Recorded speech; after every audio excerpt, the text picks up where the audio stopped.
All right, giving Uncle Dana a break here. Back with my boy Justin. We're gonna play matchmaker a little bit. Come up with all the future matchups after UFC 300. Some already being announced. Obviously, we're a little bit late here, but let's get right into it. Starting with the main event.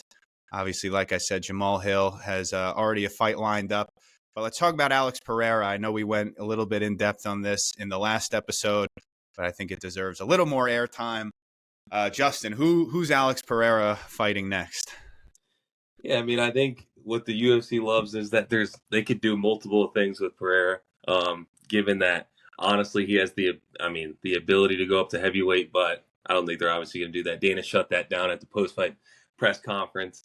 Um, but I think you got two options for him. You got Jiri, who's coming off that great win against Rakic, which we'll get into a little later. But you also got Magomed Ankalaev, who I think should be the next fight. We just saw Jiri versus Alex, and although it was a very competitive fight, that I thought Jiri was winning until he got clipped. I'd rather see a new blood, new challenge in there for Alex. Give him somebody who kind of can implement that wrestling game. Let's see if Alex has evolved his game and can handle the wrestling of Ankalaev. Although Ankalaev is tweeting out that he's not going to wrestle, just like Jamahal Hill did, and we saw how that worked out. So I think that's the route the UFC should go. It's the way I want them to go, and yeah, I think that's a good fight to look forward to. What about you? So here's where we stand with Pereira. I think, as we've seen in the past with some of these champions, this is a guy who's coming off. Well, he's had a couple big moments now over these last few years, but his star has never been brighter. I don't know if they want to give him Ankalaev right now. Risk that 25-minute, 50-45 wrestle fest, snooze fest, crotch sniffing. I think there is a slight chance that we don't see that. So coming off 300, I think the clearest fight to make for me, at least, was Jiri Prochazka versus Jamahal Hill. Great backstory. They were already supposed to fight. We thought they were going to, they were next in line for each other for a while. So that was a very easy fight to make. As we'll get into it in a second, Jamahal Hill already booked versus Khalil Roundtree. So the Jiri Prochazka fight is off the table. So I think that makes this a little bit more interesting. I think Ankalaev definitely deserves a shot. Again, we spoke a lot about this last episode, but nobody really likes Ankalaev. Nobody really cares. Guy already had a title shot, probably won the title, and then just went right back to being irrelevant. So, if they just give this fight to Jiri, nobody's going to complain, right? Does Jiri deserve it? I don't know. I think it's tough after you lose the belt, you go and win one more fight, and then you just get another title shot, a rematch against the same guy. But it was a great fight, and I think they're two big personalities, so I think that fight is easier to sell than Ankalaev. I don't see him going up to heavyweight right now. If I'm the UFC, give it to him. I don't. I want to see him go up, fight Aspinall, challenge for a third belt. I would love to see that. If anyone could do it, it would be that guy. And I think where we're at right now, again, his star power has never been more than it is right now. So I wouldn't mind if they give him that fight. I don't think they will. And again, I don't want to see him fight Ankalaev. I'm very nervous about that fight. I hope the UFC doesn't make it. Like I said, these guys, is it fair? No, but if you don't have a big following, if you have a boring style, no one seems to care about you. Nobody cares about Ankalaev. I don't want my sweet king, Alex Pereira, to be, involved in a 25-minute boring fight. So, again, I'm hoping that isn't the fight to make, but we'll see. Moving on to his dance partner, Jamahal Hill. Already now, within a week of the fight, they announce his next fight. So clearly they had Khalil on the radar for one of these light heavyweights. There were, two big time matchups with Hill versus Pereira and Jiri versus Rakic. So they clearly had Khalil on the radar here. I'll get into what do you think of this matchup here? I know this is a Khalil Roundtree podcast. I'm a big Khalil Roundtree fan, but we might be biting off a little more than we can chew with this matchup, but a quick turnaround. Talk to me about what you thought of this this announcement here. You know what? I really like the matchup, honestly, by the UFC. I think it's a striker versus striker matchup, something the UFC loves to put forward and put out. That's what gets the fans excited. Um, we've seen Khalil fight live when we went to Poirier versus Holloway in Atlanta. And he's an explosive striker. I think that fight's got fireworks written all over it. Both southpaws, both dynamic strikers. We didn't get to see much of Hill's game because Alex just sparked him so early, but uh, definitely an intriguing matchup. I think honestly, I could see that fight going either way. To be honest with you, just a little right now, looking at it, I think that's a winnable fight for Roundtree. To be honest with you, but we'll see how it plays out. I like the matchmaking by the UFC. Hill looking to get in there, fresh off his year layoff. He didn't really get much action in the Alex fight. He's going to go in there, try and put Roundtree to sleep, and let's see how it plays out. What about you? What are you thinking about? Who you got? I just said right now, to be honest with you, I think Roundtree's very live in that fight, but it's early. I'll wait and see what they look like come fight week. What type of shape is Mr. Hill in? That's what I want to see. Yeah, I don't think we got to get into that one again. I think we spoke plenty about it last time. I think in terms of, we love the body composition experts. Roundtree's freaking carved from stone, absolutely shredded. Jamahal Hill, not so much. So I think that'll be another fun storyline to watch come fight week. You see this one guy who's just freaking juiced up, and then Hill obviously kind of looks like a bum. But very interesting for Jamahal Hill. Just got his lights put out for the very first time. Coming off a long layoff. Again, we don't really even know how ready. We didn't really see much action in that fight. He gets knocked out within like 3 minutes of the first round. I do like he's not making any excuses. I just watched the video he put up on his YouTube. Took his L. But I don't like when you get knocked out like that, especially your first knockout, for you to just immediately accept a fight for, what do we got? It's like a little over 2 months away, right? It's the end of June, so a little over 2 months, be 2.5 months from the last time he fought. I don't like it, especially against a guy like Khalil. It's going to be a stand-up. Is it that soon? It's the McGregor card. Yeah, wow, that's Let me check my math. That could have been bad. Yeah, it's the end of June. So fought April 13th, June 29th, maybe. A little over 2 months. Not a math guy, but I don't like that after being knocked out, especially your first time being knocked out. We've seen this story too many times to count, of a guy after one brutal knockout. Not to say that was a brutal knockout. He seemed lucid right after. It wasn't like, he was down for a long time. Still, though, against a guy like Khalil, as you said, maybe we'll go one episode at some point without talking about how we attended UFC 236, maybe the greatest fight card of all time. I doubt it, though. But that was Khalil Roundtree versus Eric Anders. One of the best striking performances of all time. I think he knocked him down 4 times in that second round. I don't even know how that's possible. Shout out to Eric Anders. That guy can take a shot. But that was Bangkok ready. Khalil, when he came back from Thailand with that Muay Thai stance, and he just beat up Anders. As a casual UFC fan at the time, I needed some to be a fan of someone who wasn't a big time fighter. So I kind of became a big Khalil Roundtree fan just to make myself not seem casual. So I've loved following his career. He's a very, very interesting character.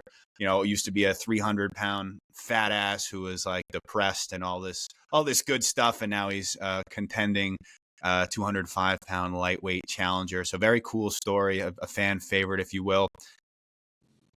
Having said that, I don't know. I won't make a prediction for this fight till it comes up. But having said that, it is an awesome, awesome stylistic matchup. Roundtree might be a little bit overrated these days. He has been on I think a 5-fight win streak. Some questionable decisions in there against Jacoby. So again, but he has shown that knockout power, that great striking. So I don't think that's really who you want to see if you're Jamahal Hill coming off a knockout. But as a fan, it's something I want to see. So definitely a very exciting matchup. But surprised they announced that instead of Jiri versus Hill, which again, to go back to that one, I think that the UFC might have something up their sleeve. And if you're Magomed Ankalaev, I don't think you want to hear it. But let's see if they could get Jiri back in there with the champ, Alex Pereira, for a rematch. Moving on down here. Again, we can kind of just pick and choose what we're going over today. But we spoke a lot in the last one about Max Holloway. He should fight Ilia Topuria. Topuria called him out. Holloway called him out. They've been back and forth a little bit. Kind of not that great of trash talk from either of them. I think everyone is siding with Max on that one in terms of the fan base. But what do you think, Justin? That's the fight to make at 45 for Max Holloway, right? Yeah, 100%. I mean, look, that's arguably one of the biggest fights of the year, in my opinion. I think it's a no-brainer that the UFC will go that way. And Max made a big deal of how Ilia was acting like after the knockout, but I think honestly that's just like I don't know. Ilia doesn't. I don't think he speaks like fluid English and like all that type of stuff. So like the camera kind of caught him just at like the off time. I don't think it was as much as like if people think Ilia Topuria is scared of Max Holloway. I mean, let's relax. I do think it's going to be a very competitive fight though. Given Max's length, his ability to stay on the outside, and things like that. But I think it's a no-brainer for the UFC to go in that direction.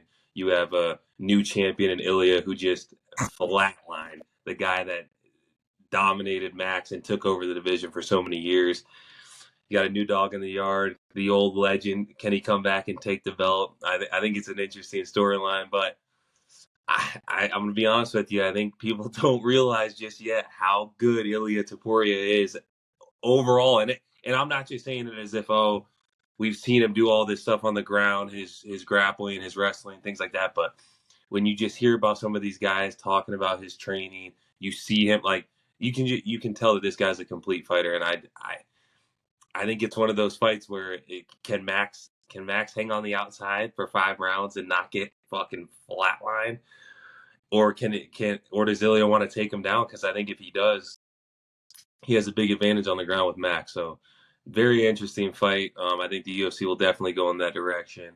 Unless Max says something like he doesn't want to fight, they might go with like an Ortega bout. But I think that's a no-brainer move they go with. What about you? What do you think of that bout? Yeah, well, I think, we were focused so long, like the first quarter or so of this year, they kind of announced all those cards pretty early. And everyone was just waiting for April for UFC 300. And then seemingly we were just going to figure out the rest after that. And obviously with so many big time cards in the first couple months of the year, obviously a lot of stars have already fought. But, they haven't made many announcements for the next couple big cards. So it's fun, trying to predict what the UFC has in store. Again, we haven't heard too much from Volk. Obviously, he was very vocal after the fight with Ilia in February that he wanted a rematch. I still think that the UFC is going that way, although I really don't want to see it. I don't know, especially after, if Max goes out there and loses to Gaethje, then there's nobody else at featherweight, right? You give Volk the rematch. But after what Max just did 2 weeks ago, like, how on earth do you not give him that title shot? People already thought he deserved the title shot. Maybe if he waited around after Volk gets knocked out, he was the number one contender, the ultimate gatekeeper forever. So people wanted to see that matchup anyway, and Max was already saying like, he was supposed to fight me first. Kind of like, I'm the guy who you got to get through me if you want to get through Volk, and nobody's gotten through me. But then they just don't end up fighting. So that's the fight to make, man. I don't see how. I think Volk Ilia would be very hard to sell at this point. They're not making Volk Ilya, man. There's no chance. I think they would go Ortega before Volk. I really don't think they're going Volk. I'm just being honest. I don't think they're going. Ortega. You know what? The I could see them going with an Ortega Volk rematch potentially, but I'm telling you, I have a weird feeling we might get Aljo thrown in there with one of those two guys or Masbar. You know what I mean? I'm telling you, that's those four right there are like the puzzle piece of that division. I think no doubt they're going Max Ilya. That you have to. I mean, Max coming off we're talking about one of the best performances in UFC history. Ilya coming off just a brutal flatlining of the pound for pound best fighter arguably on the planet. Like, I think it's a no brainer. I think the UFC's already got that one pretty much done. And Ilya even said on the Helwani show a few days ago that the UFC is trying to put him on the Sphere card. So we'll see if that actually ends up being true. imagine what if Max beats Ilya, and then what do we get? Volk Max 4, and then what would happen then? I don't know. I don't even want to think that far in advance. But they got to give it's got to be Max Ilya. I don't think there's any other fight to make. So yeah, we'll leave it at that for now. Your boy Justin Gaethje, another one of your favorite fighters. I got a somewhat interesting take on this one. What do you do with Justin Gaethje now? Again, that lightweight foursome, if you will, Gaethje, Chandler, Poirier. Who am I missing? Maybe a threesome. But all just continue to fight each other and kind of hold up that lightweight division. Now we're seeing them plucked off one by one. Olivera falls into that category as well, who we'll get into in a little bit. What do you do with Justin Gaethje right now? You know, for me, I see two things you can go with Gaethje. First off, let's take some quality time off after that one. After that KO, I love the guy to death, but it's a brutal knockout, obviously. And I think at this point of his career, he's not fighting every 4 months and stuff. So I think Gaethje will take some much needed and much earned time off. And it's interesting, he's at a point in his career where it's like, he's not gonna. He just went through Fiziev, and you know what I mean. I don't know if he's gonna be taking on these young, hungry contenders anymore. I don't know if he really wants to do that at this point of his career. I think we see him in entertaining fights and things like that. Maybe, I could see two things. I could see maybe he takes on a Conor McGregor if McGregor's able to spark Chandler. Or shit, I think he takes on McGregor, win or lose against Chandler. But I think we're gonna see him in fights like that. Maybe the winner or loser of that. Maybe a potential move to 170 for a fun fight. You know what I mean? If the fight makes sense, I could see that. But like right now, I think he's gonna take much needed time off. Let the division kind of play out. Let things see where things fall, and then I think he'll come in. End of this year, and we'll see who he takes on. What do you think? Yeah, I've kind of been back and forth on this one. He's not at a point in his career where he's going to fight these, hungry challengers. Like, I just don't see it happening, especially after that performance, right? Like, he's getting memed, obviously, for the way that fight finished. Regardless of the finish, he did not look good at all in those 25 minutes. Maybe had some moments in the fourth round, but he was just completely outclassed by the smaller guy, the featherweight, Max Holloway. So he was very vocal. This was his last title run after the Fiziev fight. So now we're seeing that title run come to a halt. He will not be in that mix anymore. So what do you do? Still a highly ranked guy. I think there's one fight that makes sense. So, I'll get it. The Olivera rematch, I guess, does make some sense.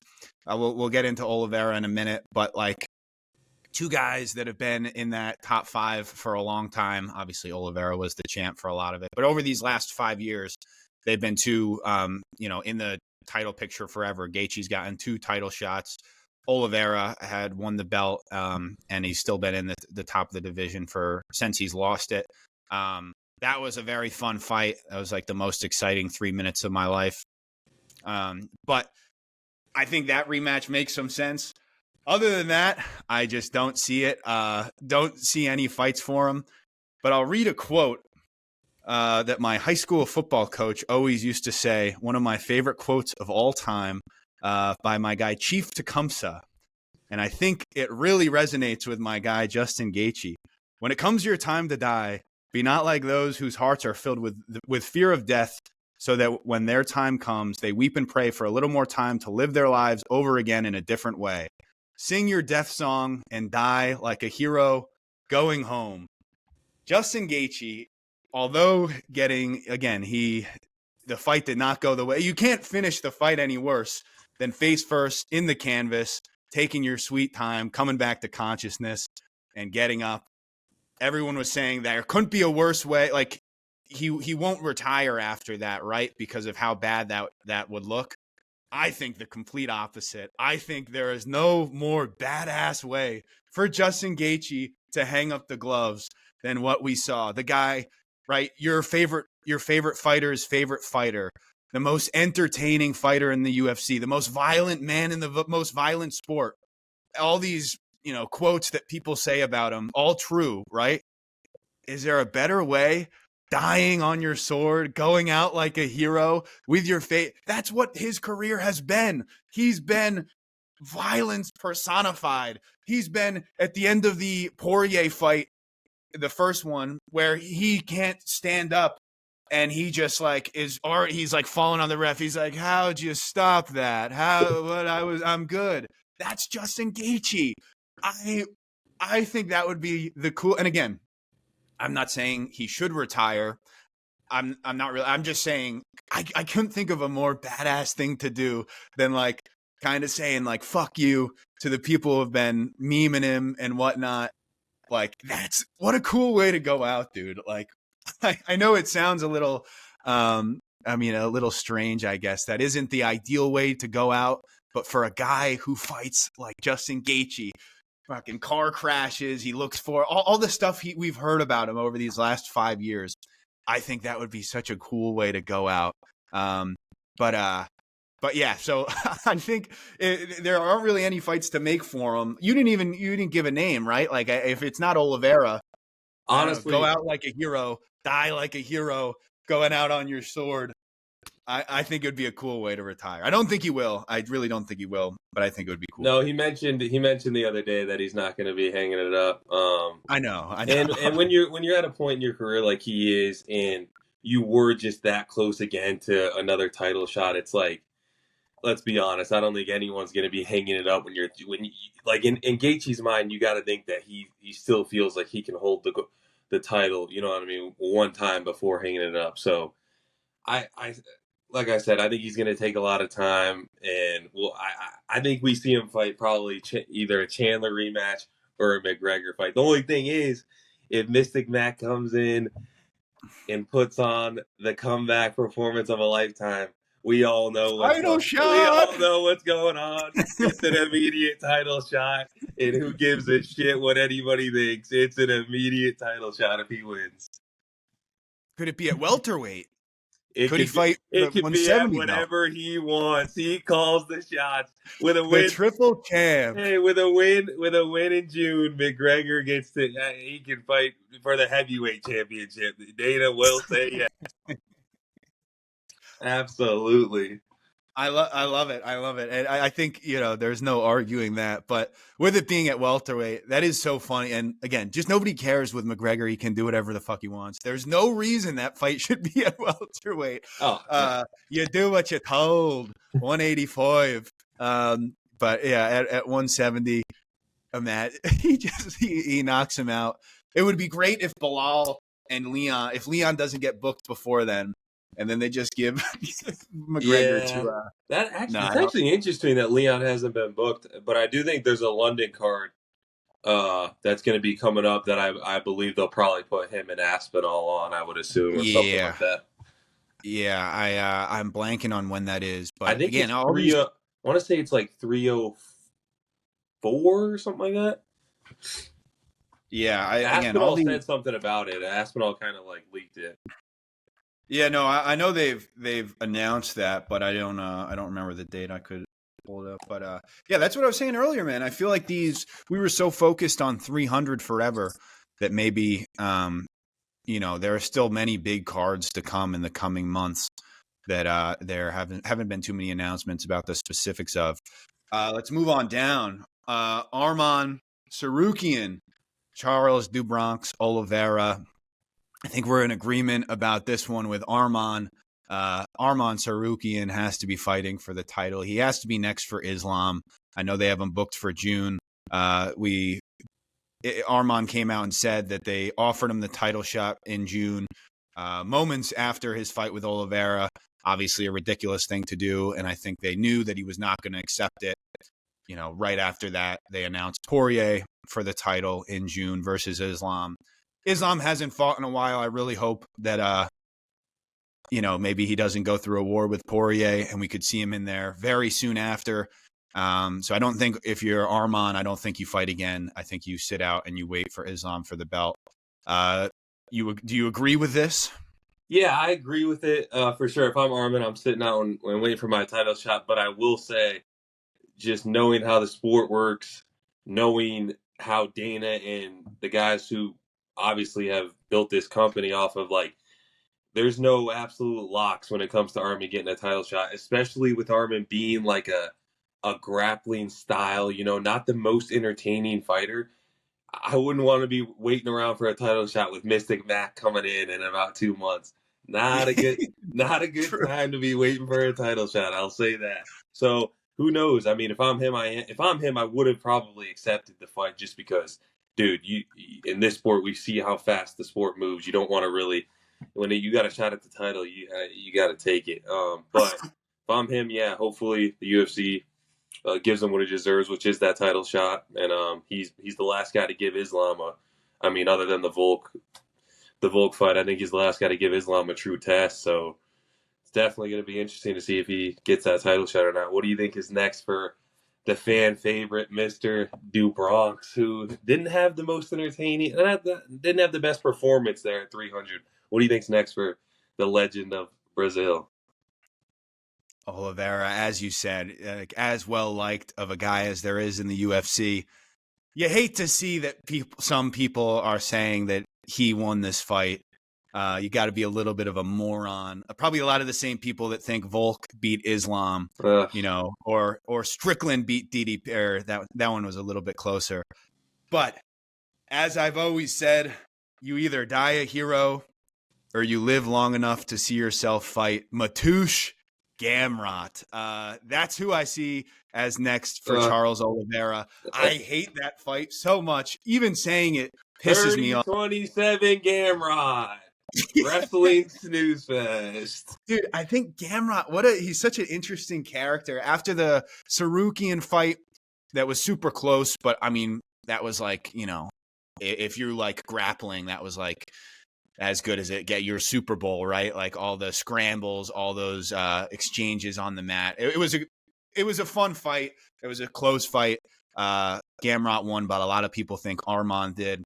Ever since then, I mean, this guy, who didn't RDA just beat him? I'm not a big fan of Gamrot. He's the most he's not really a title challenger, but he's been in that, top 10 for a while now. When he fought Jalen Turner, that was the biggest example of a guy who's way better at striking versus a guy who's way better at wrestling. Turner would clip him, be dominating the round, and then Gamrot would lay on him for 3 minutes and win the round. I think that was a split decision, but Gamrot won that fight. Yeah, I don't know. I think that's probably next. As I mentioned earlier, maybe the Gaethje rematch. Those are two guys who are on their way out, probably not in title contention in the near future. So that fight makes sense.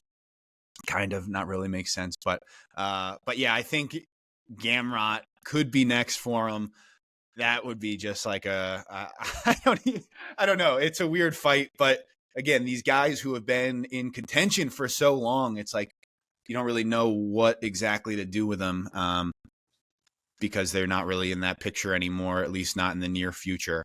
What do you think? What's next for Charlie Olives? I got a very, very good one I would like to see for Charles next, and that is the man from Thailand, Rafael Fiziev. That would be a sick fight. That would be a great fight. And it's honestly something I think the UFC could go with. I mean, with Charles, although he has the grappling, we see when he fights these strikers, it's very entertaining and very explosive like fights, like the Gaethje, the Poiriers, his whole title run. So, I think if him versus Fiziev would be a big time co-main event on a card. Be interesting to see where the UFC goes with that, to be honest. Because like we look at Charles, and I think we're getting to that point where the aura around Charles Oliveira is kind of like starting to go. You know what I mean?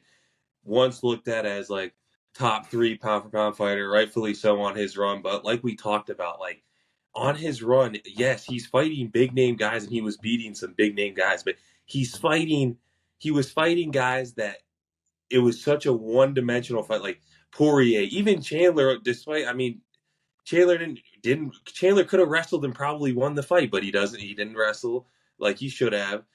Gaethje, has Gaethje ever shot a takedown in the sport? I mean, I think maybe 1 or 2. So when he fights these fights where there's no threat of the takedown, Charles is on the front foot, the pressure's on, combinations nonstop, because he doesn't care about there's no threat of the takedown, and then if he ends up on his back or he gets rocked, he can just fall down and they'll let him recover. So if we continue to see Charles in there with wrestlers, I think we're going to continue to see the decline of the legendary do Bronx, but hopefully they put him in there with somebody like a Fiziev. Very entertaining fight for the fans and a good fight for both. If Fiziev wins, he's back in title contention, fighting the big high-level fights. And for Charles, I think it's still going to take a couple wins to get him back into the title picture. Yeah. Yeah, I didn't even really think of that, to be honest. That's an awesome fight. And as we mentioned, Olivera is a very different guy when he's not fighting the Dagestani type wrestlers. So again, we haven't really seen him in a matchup like that now for a little bit. Fiziev, I think, would be a stand-up fight where he could get back to some of that stuff that he does when he's not fearing the takedown, some of that more unique striking with the kicks, the knees, the elbows, things like that, which we just don't see when he's fighting someone who is better at wrestling. I think Dan Hooker may be another potential matchup. I haven't matched up with someone we'll get to in a second. But yeah, I guess next on the card would be Bo Nickal. I don't care who's next for him. We talked about this last episode. Like, again, they're bringing him along slowly. It seems, he's commented on that. He says he kind of says 2 very different things. He's like, he's like, it's hilarious watching Izzy and Pereira grapple. Like, I could easily take one of them down right now and maul him. He says he would maul Hamzat. But then he'll come right out and be like, yeah, I'm not trying to move too fast. I'm trying to take my time, continue to get better. Which one is it? Like, I don't know he says he could beat all the top guys. And then he's like, I'm not taking a big step up after fighting fucking Cody Brundage.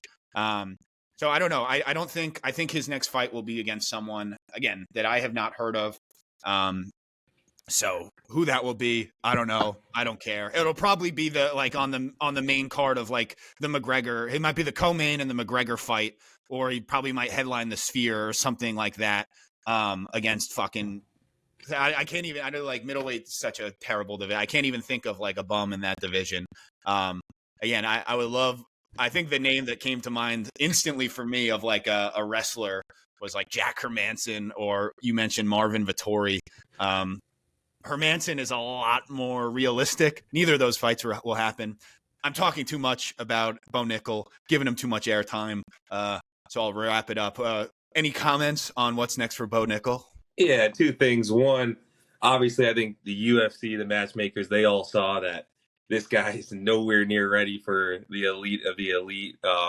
Fraud checked. Not even ready for the top 15 if we're calling a spade a spade. But on actually a few days ago, Jacob Malkoon came out, again, a guy that no one's really familiar with, if we're being honest. And, no idea who that is. And he basically made a post thanking Mick Maynard for a fight with Bo Nickal at UFC 302. So again, we see the UFC. I'm sure they're going to announce this at some point. Throwing Bo Nickal in here with another no name at 302. He'll be I'm sure, minus 1,500 favorite, and he will take the guy down. He'll shoot a takedown from across the cage, get the chain wrestle, get the takedown, and probably get the submission. So until the guy fights somebody that I at least know the name of, we're not going to give him too much more airtime. Yeah, I apologize. I spoke too long about him. Kind of funny as I pull up the middleweight rankings, just because I wanted to see if there was anyone else at the bottom of the division. Paul Craig, I think Paul Craig might have a fight booked, but that would be another fun thing just to test his grappling. Obviously, they're not going to do it, but a fight that they would give him again, where like against a striker, maybe Chris Curtis ranked 15th. That would be hysterical coming off a fight where a lot of people think he was robbed against Brendan Allen. I didn't watch. I'm not sure. But again, against a ranked striker, if they want to get a number next to Bo Nickal's name, I think throwing him, Chris Curtis, would be pretty hysterical.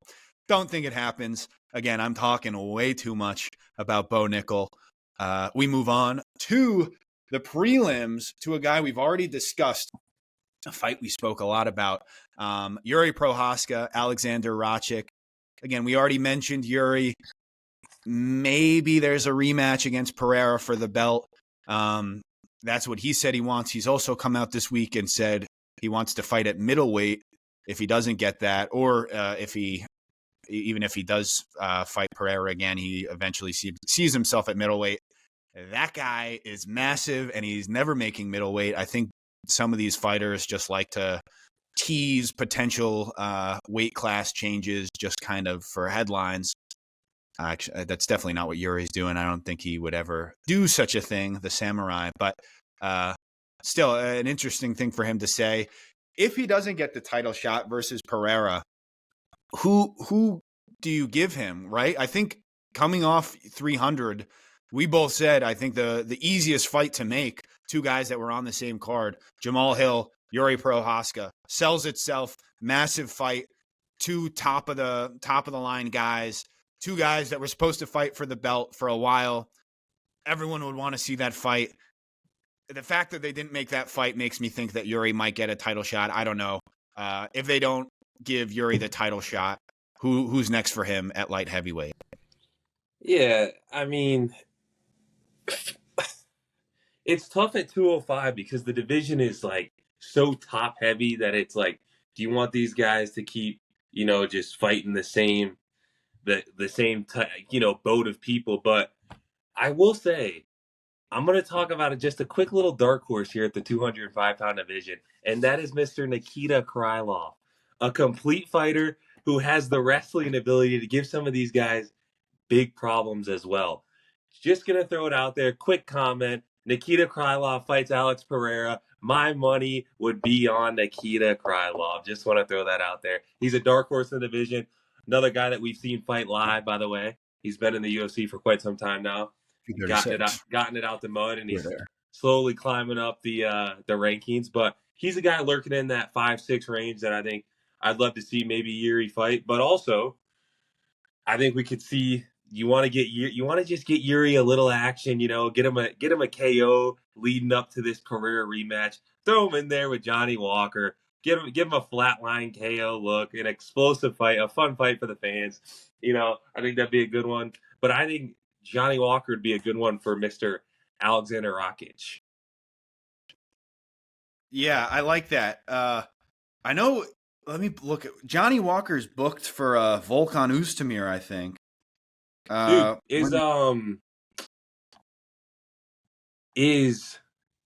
was about to say, did Blachowicz in Jiri fight? The thing is Jan's had double shoulder surgery, so I don't think we're going to be seeing Jan anytime soon. I didn't even know. You said Jan got surgery? I'm pretty sure he's had double shoulder surgery, so I don't think we're going to be seeing him anytime soon. So that's for either, Walker, Volkan Oezdemir.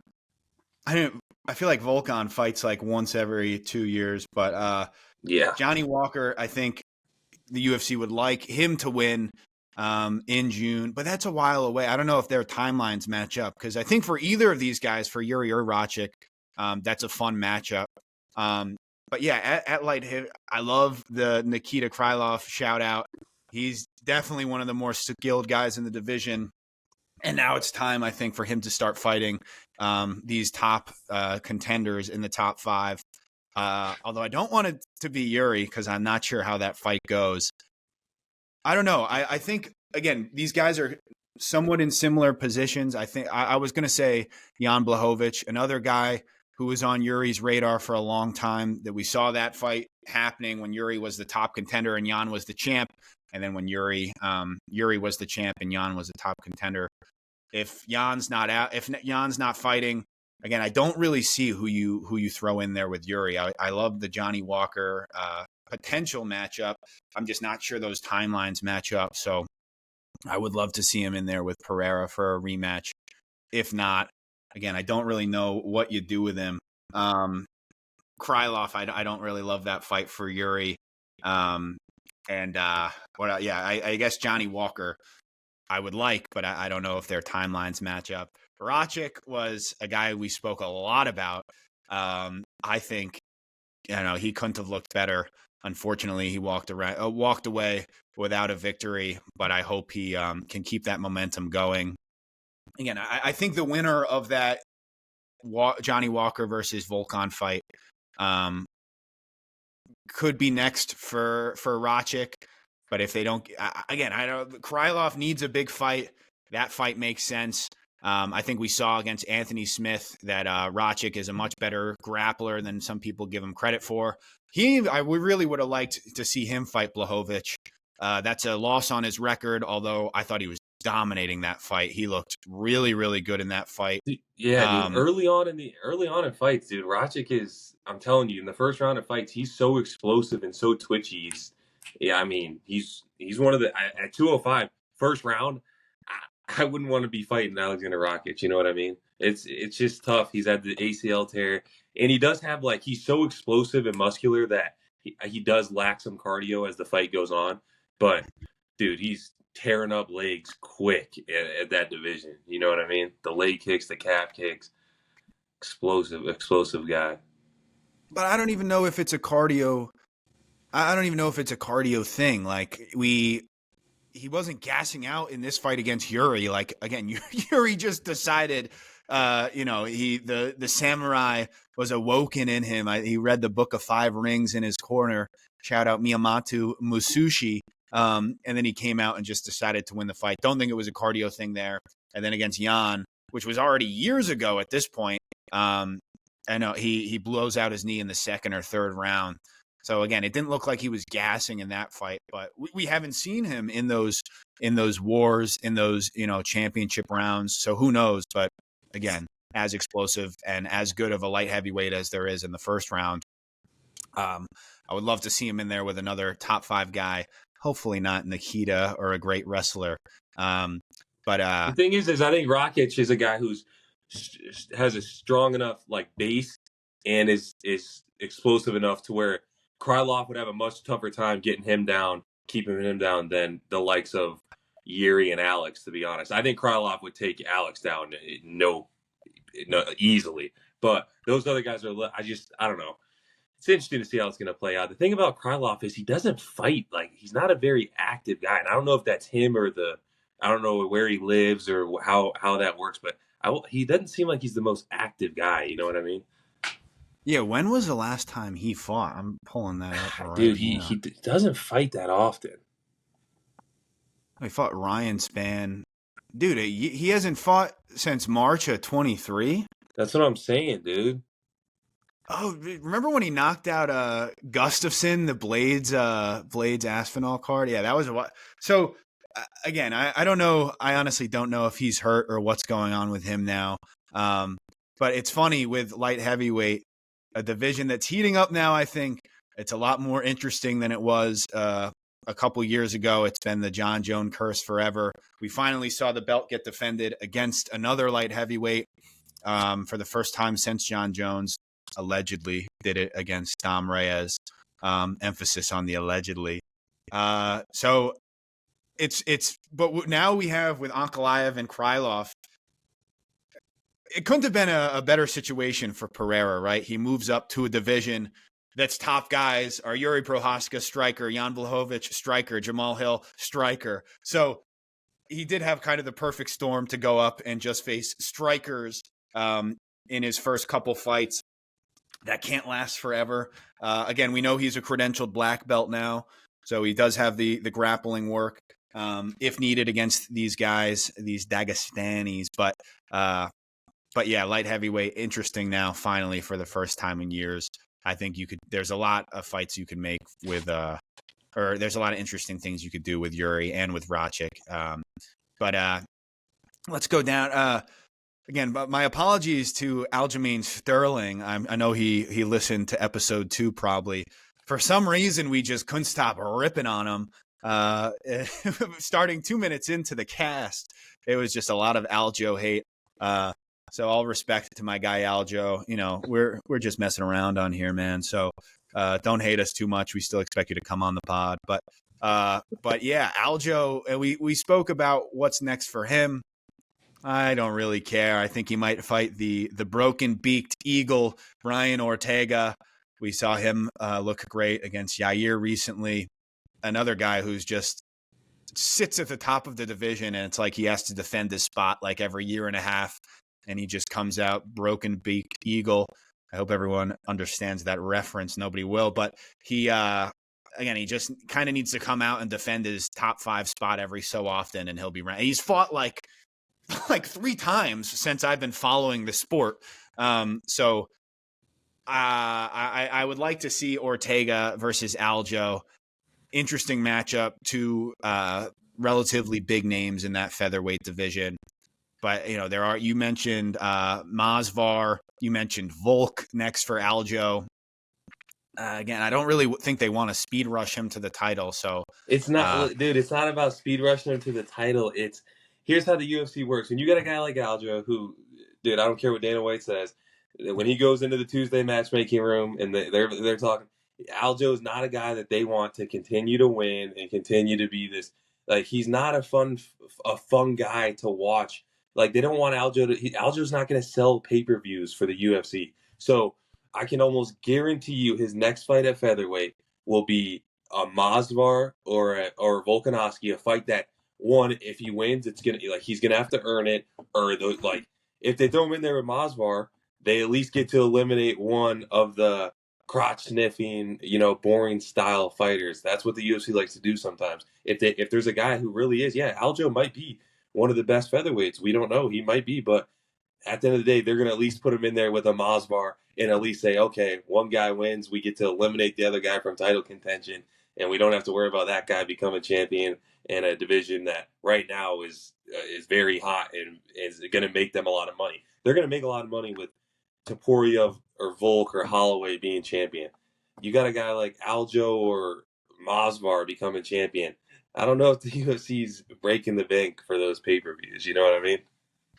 Yeah, I think obviously Aljo looked good, but like it was about what we expected, right? Not a very exciting fight. And I don't really know. I think Ortega, all these guys at featherweight, no one's really booked. Like a Yair Rodriguez. I don't know how that fight. I mean, Yair has no grappling, so like again, that I don't think they give Aljo a Yair because he's just going to beat him. Or like a Josh Emmett is ranked kind of in that same place. Josh Emmett, which I will say, I think he'll fight someone else on this card, Diego Lopez. But yeah, I don't really know. I feel like you have to give him a grappler. I like the Ortega fight. If you're Volkanovski, Volk's not going to accept the Aljo fight. He wants a title shot. If he doesn't get one, I could see him kind of being in an easy place where, like, you can kind of just hang out and like eventually, if the stars align, you could get a title shot without doing anything. I don't think he's going to fight Aljamain Sterling to defend his number 1 ranking. But yeah, I don't know. who really cares? It's Aljamain Sterling. Maybe they give him. I mean, Calvin Kattar, obviously a favorable matchup. Not sure how that line was so close. But yeah, as I said 8 times, I give him Ortega. I think that's an interesting matchup for a guy like Aljamain Sterling. You don't really hear that name in the same sentence as interesting or fun matchup. So I got him versus Ortega. Don't really care about Calvin K. I mean, I don't know. He'll probably now is gatekeeper status. A guy who was once at the top of the division for like 5 minutes. I love Calvin Kattar, so I'm not hating on him. Friend of the program as well. So, no hate, but I just New England Cartel. Yeah, I don't know who's he gonna fight. Probably someone down in the rankings, or he could. I guess we'll move on to this cat. Diego Lopez is a guy with a lot of potential fun fights. I just mentioned 2 of them. I think him versus Kattar. Again, I think Kattar is now in that gate. He's going to have to fight a couple up-and-coming contenders to defend that ranking. I could see him fighting Diego Lopez, who is maybe the most interesting contender in this division right now, or, up-and-coming contender, if you will. I could see that fight happening. I could also see Diego Lopez against like a Josh Emmett, or I want him in a fun, striking match, a fight that like the fans want. Diego Lopez just keeps freaking knocking people out in the first round. So I think there's a lot of fun fights to make with him. You got anyone for Diego Lopez on the radar? Yeah, I think Lopez coming off great win.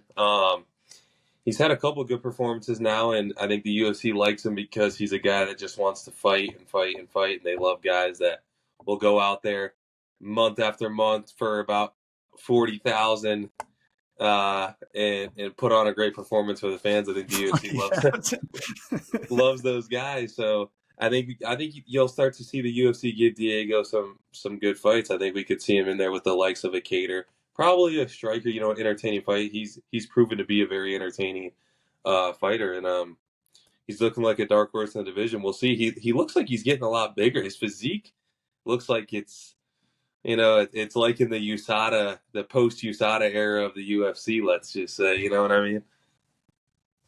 He's a dog. Yeah, he's a dog. I want him to get a fun fight. But I want a striker. I think he's a guy. He could be a star too. A lot of people like this kid, and he comes out and he proves it every single time. So why not give him a fun, interesting fight? A couple more here that we'll match make. I mentioned earlier, so I just wanted to circle back. Renato Moicano, another guy who is just growing as a fan favorite. Moicano wants money. He's done a great job selling himself this past year, and that continued on 300 with a big win over Jalen Turner, in which he looked great. And then he gets on the mic and he crushes it again, as he's been doing. I've been seeing some interviews with him this week. He seems like one of the coolest guys in the sport. I'm very happy for his success. Again, he's been in at welterweight. He was I believe he was up to like top 5 maybe at welterweight. But now he's been in the picture at featherweight for a while, or at lightweight for a while.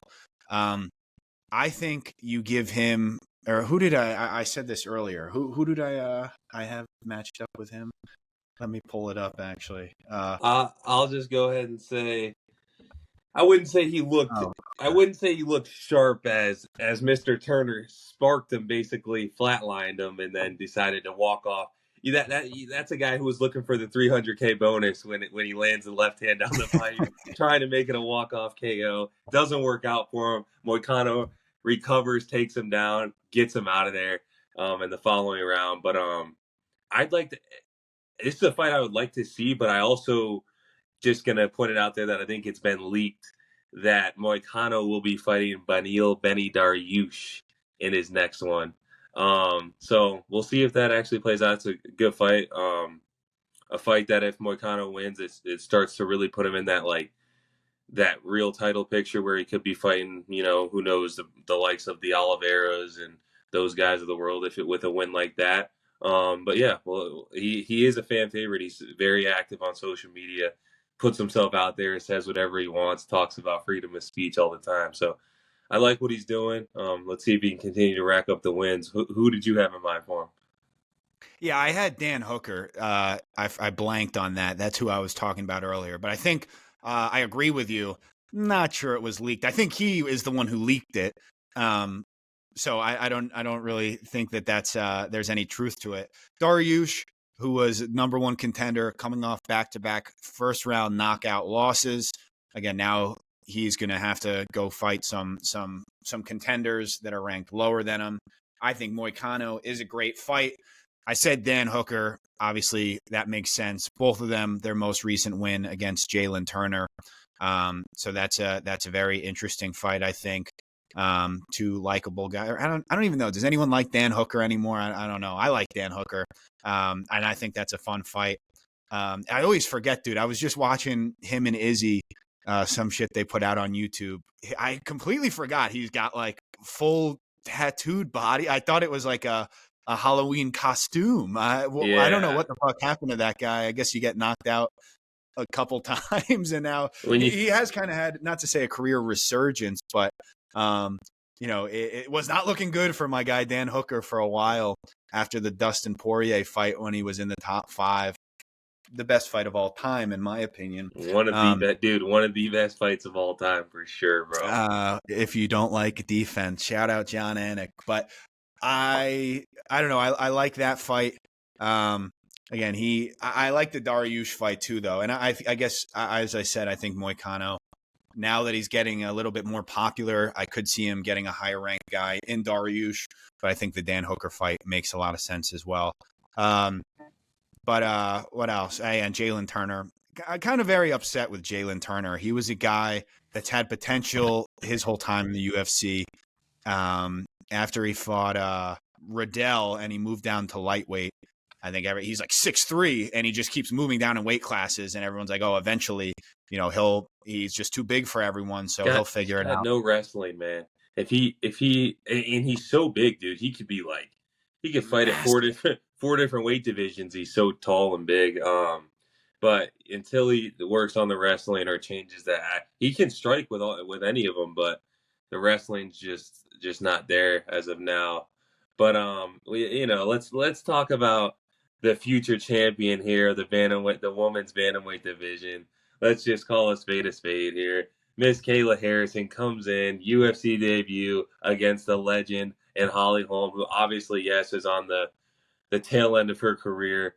But let's be honest, I don't know if anybody thought it was gonna look that dominant. Went in, made Holly look. It was light work for Kayla. I think that her biggest fight that weekend was the scale. It was not Holly Holm. She was I'd have her at about a minus 130 favorite versus the scale. She was about a minus 450 favorite versus Holly. You got her a favorite. I thought she was a big dog on the scale. I was fucking plus 270. No, it's UFC 300. She wasn't gonna. She's an Olympian. She wasn't gonna not make the weight. But I think she looked dominant. I think the UFC is going to push her very fast. I think we're talking probably next fight is for the title against Pennington. And does Pennington have a fight booked? Is Pennington Juliana Pena booked? I think that's what they're going to be doing. She'll probably fight the winner of that. And then we've seen Miss Nunes hint at coming out of retirement for that one. So that would be awesome for Kayla to win the title and get Amanda out of retirement for that fight. That would be an awesome fight. That'd be big time in women's MMA. Yeah, Pennington Pena is not booked. I don't know why. Obviously, women's MMA, whatever. But Kayla Harrison's fighting for the belt next. Honestly, I think no one would have complained if they just gave her a title shot immediately. So I think they wanted her on 300. It was a great way to make her debut against a legend in the sport. So yeah, when Raquel Pennington is your champion, I think an immediate Kayla Harrison title shot, no one's going to argue with that. What did you say? I said when Raquel Pennington's your champion, with all due respect, I don't think anybody's gonna argue with a Kayla Harrison immediate title shot.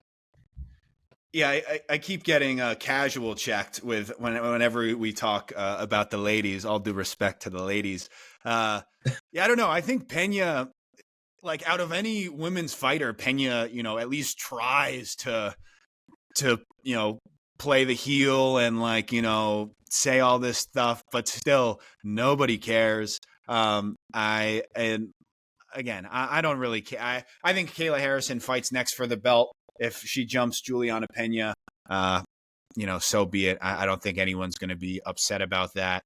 But yeah, and imagine if we see Amanda come out of retirement. I think that's a perfect. I think if you're Dana, you do that. You book Harrison for the title. She wins very easily. Just calls out Amanda. People, that's been like those two have been in each other's radar forever. So I think that's a very easy fight to make. So I think you book Kayla for the belt. And then hopefully she could get Amanda out of retirement and they could headline a fucking fight night at the Apex or something. How great would that be? Actually, probably I keep saying it might be the co-main on the McGregor. Actually, Holly Holm will probably co-main that. I don't know. That card is definitely going to stink. But I guess the last one, or I don't have anything to say about Bobby Green. He'll fight. He called out Paddy Pimblett. Pretty funny that Paddy Pimblett, again, in the UFC, you can almost create your own star power and people will just listen to you. Paddy Pimblett just kind of like showed up and was like, oh yeah, I'm like actually the cash cow. I'm the new McGregor. Everyone loves me and I'm the, I move the needle. And everyone just like kind of went with it and was like, now everyone calls, if you're in that, like, if you're a low ranked guy, everyone just calls out Paddy Pimblett. Because they know it's a great bang for your buck. You're fighting a guy that's not that good who has all this hype, and you'll get a lot of eyes on you. But I agree. I'm saying he just created there was never any hype, and then he was just like, actually, I'm next. I am like the future of this division, and everyone just kind of goes with it, and he hasn't shown it at all, like at all. To say he fought the ghost of Tony Ferguson, and he couldn't even put him away, right? I don't know. No. But that's great. I kind of, as a Tony fan, tried to suppress that one. So brutal reliving it. But it's just funny to see these guys call him out that or have done more in there. Like Bobby Green, has been ranked for way long. Like he's been in the picture for a lot longer than him. But he still calls him out. So that's a fun fight. I mean, I'm complaining about Pimblett, but obviously he did his job because, I want to see him lose. And I think most people fall into that category ever since the Jared Gordon fight. The way he handled that one could not have been worse. Maybe, I assume, again, he was playing heel, was just trying to make people hate him. And he did a fantastic job because everybody hates him. So I would like to see Bobby Green fight him. If not, who cares? But the last one we'll talk about, the former the former champ at 125, Deiveson Figueiredo. He looked great. He's looked great since coming up and being at bantamweight. I think there are some interesting fights for him at 35. Who do you got for Figgy? Who's next for him? Piotr Jan. I think it'd be a very entertaining fight. You get Figgy in there with Mr. Jan. Two guys that have had some tough losses in the last year or two, but are also two guys that are big time fan favorites. Two guys that were at the top of their division still are at the tops of these divisions, and I think that's a very high level fight. I think that's a fight the UFC could absolutely make.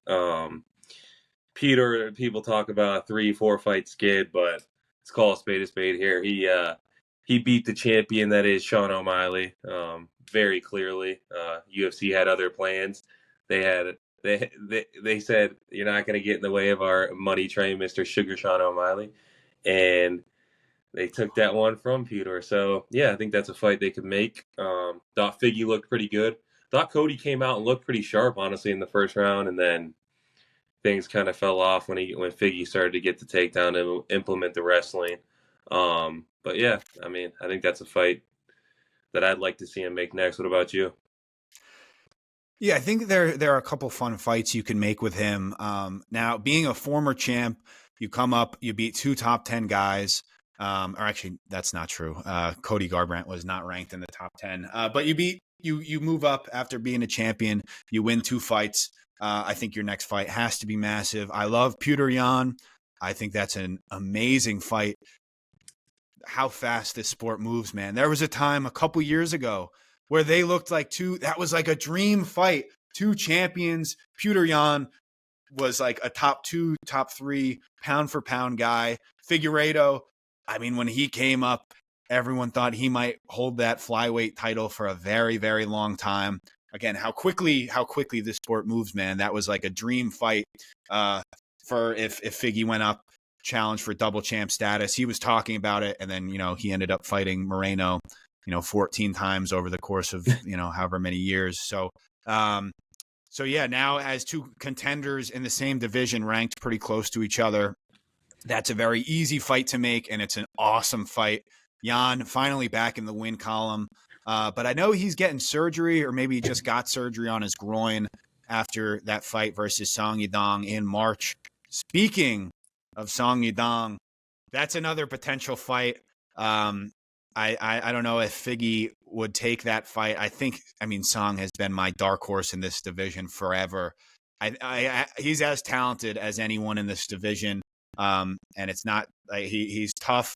I thought he was beating Corey Sandhagen, and before his, obviously it was a fine stoppage. He couldn't see, his eye kind of exploded, but before he got cut up, he was winning that fight. And he continued to go with one eye. So I think he's a badass. I think he's a great all-around fighter. He beat Cheeto when he was like 15. Probably didn't actually win that fight. But again, he's just continuing to get better. I think he's 25 years of age, 26. The guy's been in the game for a while now. And he's so young. He's so talented. He's got as good a boxing as there is in division. Heavy hands. Real strong guy. I think that would be an awesome fight as well. Sandhagen, it seems he's fighting Umar Nurmagomedov. Again, all these guys, I think the UFC has to come out and make a ton of fight announcements for these next few months, because like what's going on with that fight? We mentioned these fights that seem booked but aren't. Umar versus Corey was booked. That was last summer already, when Corey ended up fighting Rob Font, because Umar dropped out. Obviously, tore his tricep in that fight. Hasn't fought since. And 35 is such a weird division with all these guys in the same position. Sandhagen is deserving of the belt, but I think he wants to fight Umar. Obviously, Merab seems to be next in that division. Sandhagen versus Figueiredo. Could you imagine? That would be a sick fight. That would be sick. So there are a lot of fights for Figgy at 35. Again, I think Yan is probably the best one if their timelines match up, because I know he's getting surgery. But yeah, I think that's a great fight. And for my guy Garbrandt, maybe he fights me next. I don't know what you possibly do with that guy. And again, another guy, this is probably a story for a different time. What is up with all these fighters after every loss? It's I couldn't sleep the night before. I had a nightmare, fucking all these excuses. And everyone's getting the staph infection.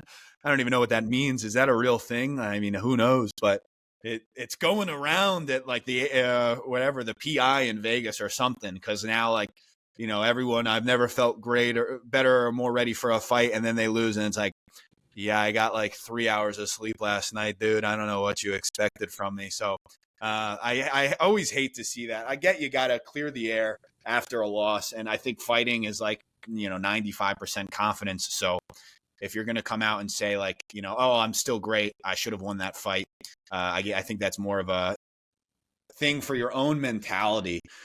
But it sucks to see, right, after every fight, they're yeah, that wasn't me out there, right? It's well, it was, and you lost, so shut up, move on. I like Cody, but again, who cares? Me and Cody Garbrandt in the Apex in August. I'll see you there. I'll have to drop a little bit of weight. But any final thoughts? We went a little longer than I thought, but any final thoughts on 300, on any potential fights? No, man. I mean, I think we covered most of the card. Really looking forward to some of these fights that the UFC is going to be making here in the next few months. Plenty of content for us to talk about and cover. And yeah, I'm really looking forward to it. So we'll see. What about you? Yeah, obviously, I'm sure we'll keep talking about 300 forever. Best card ever. But yeah, Uncle Dana, give us some credit. We did your job for you as always. Playing matchmaker a little bit here, but yeah, we got not too many. I looked up the card for next weekend. Don't even think we need to really discuss that one. I mean, holy smokes, talk about being casual checked again. That has to be like some AI generated bullshit, because none of those are real people. Not even gonna waste my breath there. But yeah, episode 3, that's a wrap. Appreciate you tuning in. Subscribe to the YouTube, like, comment, subscribe. Instagram, TikTok's about to get going. So we appreciate the listeners out there. And yeah, we'll be back for more next week. So tune in for that, and we'll see you next time. Give us a follow on Instagram, Twitter, and TikTok at Ballin and Brawlin, baby. We'll see you guys next week. All right. That's a wrap.